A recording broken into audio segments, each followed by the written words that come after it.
CBS presents HIV and AIDS, Awareness and Compassion. The narrator is Rollin Smith.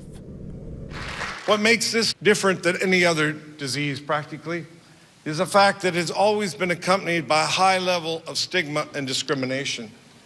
Here in Tampa, Florida, the fourth annual Lighten the Burden AIDS Conference is underway. Clergy and lay people from all over the world are learning about the disease. This is how we propagate the epidemic. It's the transmission by people who are not aware of their status. There are so many reasons for that. But I loved how earlier in the morning already we established that it's the stigma and the discrimination that fuels that. And how to talk about the pandemic within their own faith communities.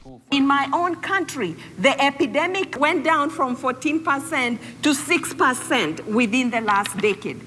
And I am so excited about this because I know that the faith community can play a very critical role in ending or eliminating transmission from mother to child. It seemed as if the very Bible had become contaminated by the attitudes of the church. Bishop Ivan Abrams shared how the church he serves, the Methodist Church of Southern Africa, adopted the position of inclusion and care. When disabled people are missing from the church, the whole church becomes disabled. South Africa has the highest number of people living with HIV in the world. My new mantra is this: 0 new HIV infections, 0 discrimination, and 0 AIDS-related deaths by 2020.